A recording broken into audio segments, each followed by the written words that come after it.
students. In the previous video we had seen about your optical isolators and circulators. Now in this video we will be seeing about your fiber grating filters, grating basics and fiber Bragg grating there.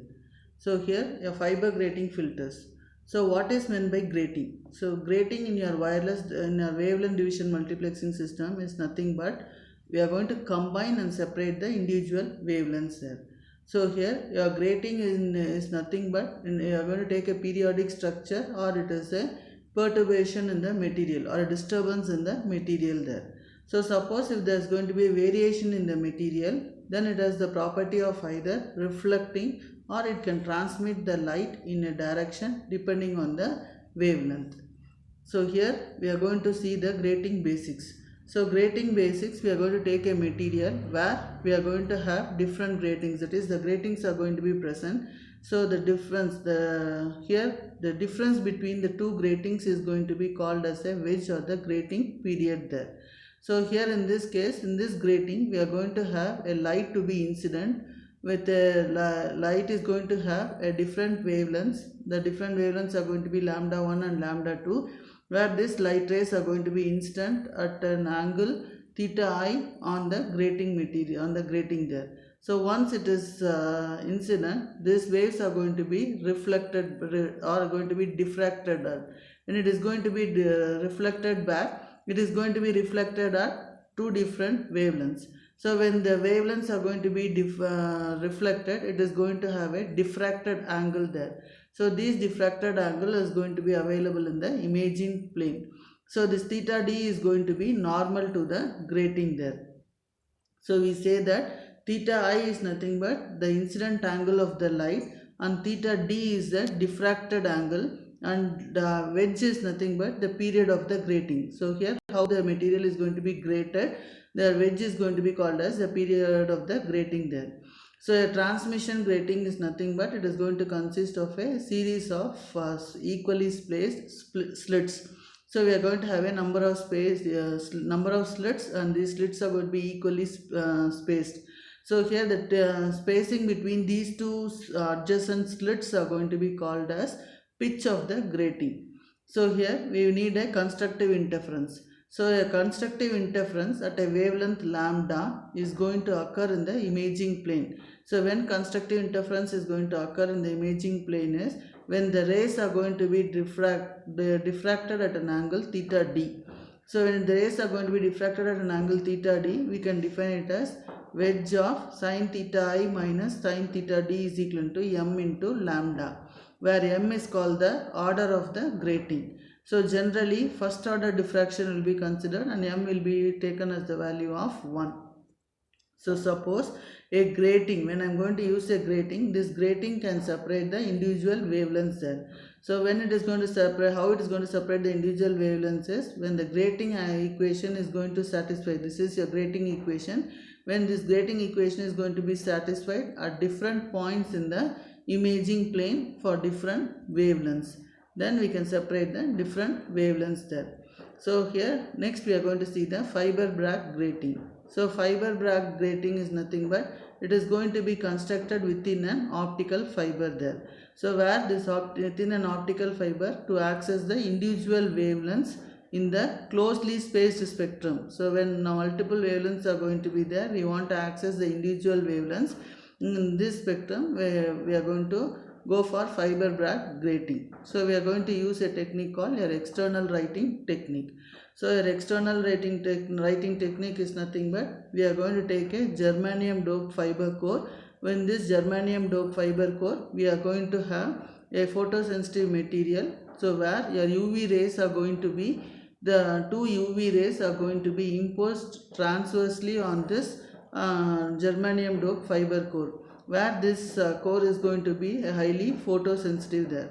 So when these two rays are going to be interfaced, that is it is going to be exposed to the two UV rays are going to be exposed to this germanium doped fiber core, a constructive interference pattern is going to be formed and it is going to have a high intensity pattern there. So we can see that the interference pattern is going to be generated and the difference between the waveforms are going to be a wedge shape there. So and the refractive index of the core is also going to be varied there.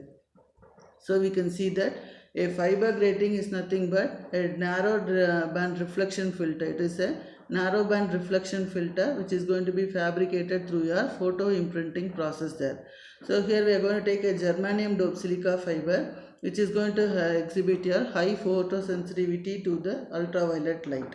So when I am going to induce this ultraviolet light rays, it is going to change the refractive index of the core. So this ultraviolet light is going to be exposed at 244 nanometers. So the grating fabrication, we are going to use two ultraviolet beams which are going to trans the fiber there. So where when it is going to irradiate the fiber to produce an interference pattern in the core. So here in this case, the high intensity region are going to be caused caused with an increase in the local refractive index of the photosensitivity core, whereas it remains unaffected. The refractive index is going to remain unaffected in the zero intensity region there.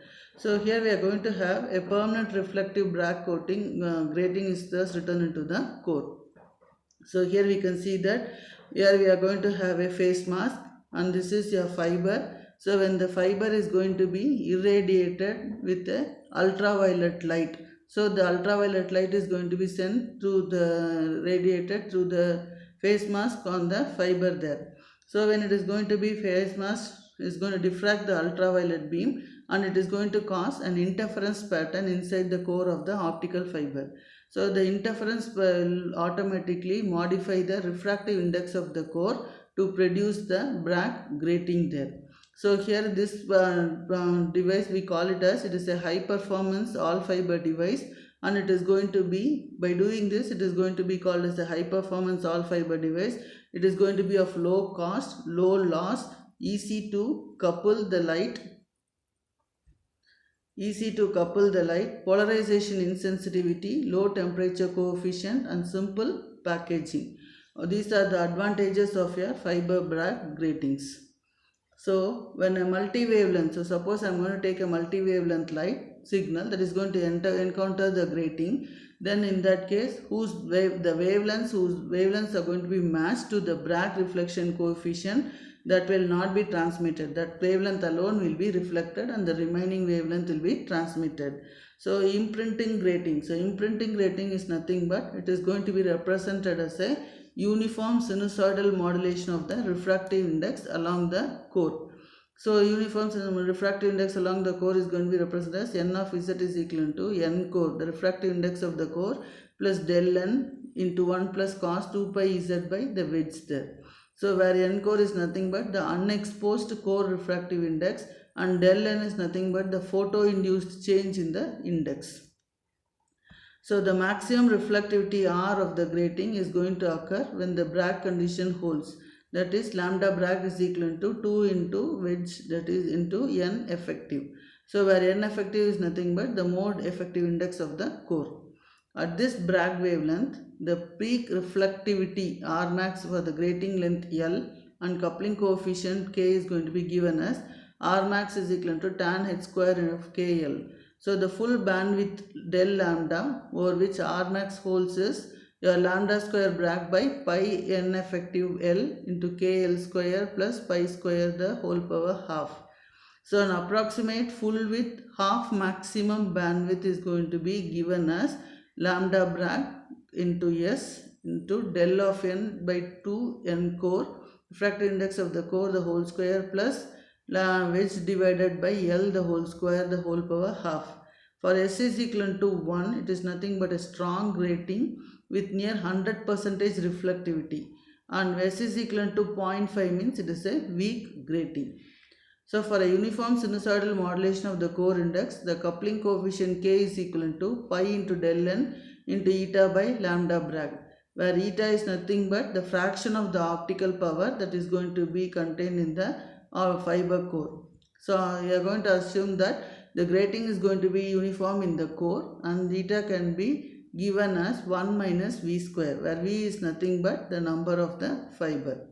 So here we are going to have the fiber there, and this fiber is going to, multiple wavelengths are going to be passed through the fiber. When multiple wavelengths are going to be passed through the fiber, we are going to have the fiber Bragg grating to be present, when the wavelength match condition is going to be, Bragg grating condition is going to be satisfied, then that particular wavelength will be reflected back and the remaining wavelength will be transmitted there.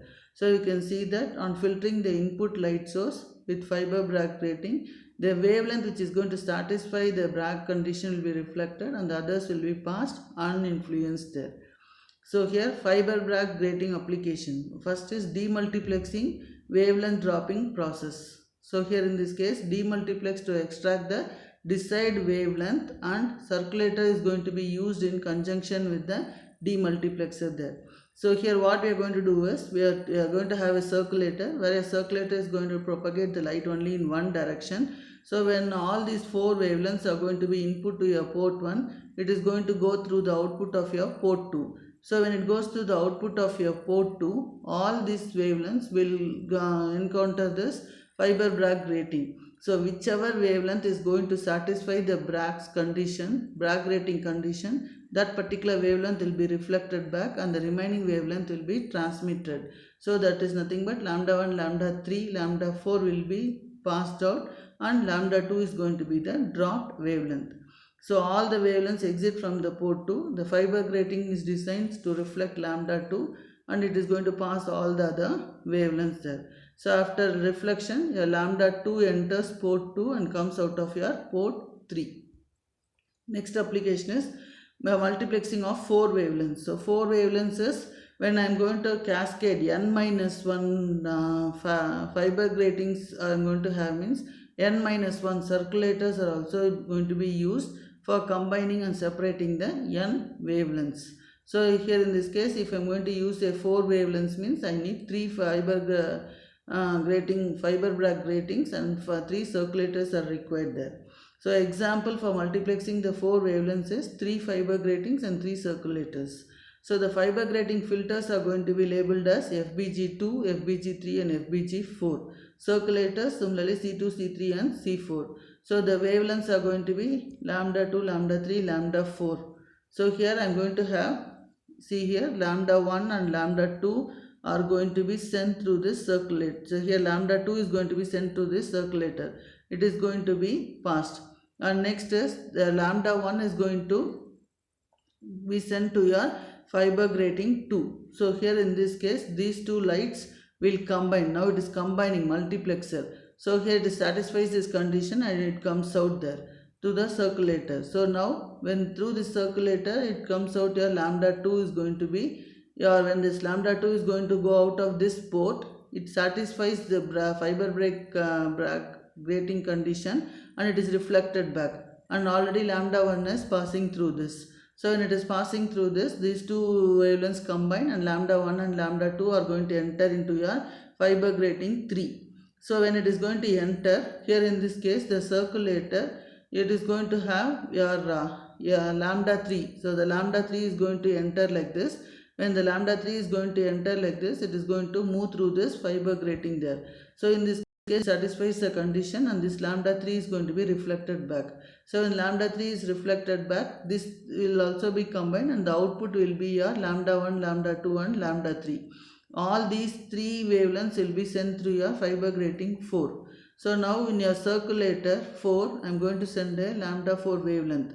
So this lambda 4 wavelength will enter here, go to this fiber grating 4. Here in this case, this fiber grating condition is satisfied by this lambda 4 and it will be reflected back. So already these 3 lights are going to come. Along with this, the lambda 4 wavelength is also going to be present, and at the output I am going to get all the 4 wavelengths. Lambda 1, lambda 2, lambda 3 and lambda 4. So all the 4 wavelengths are going to be multiplexed. This is an application of a fiber grating material there. Thank you.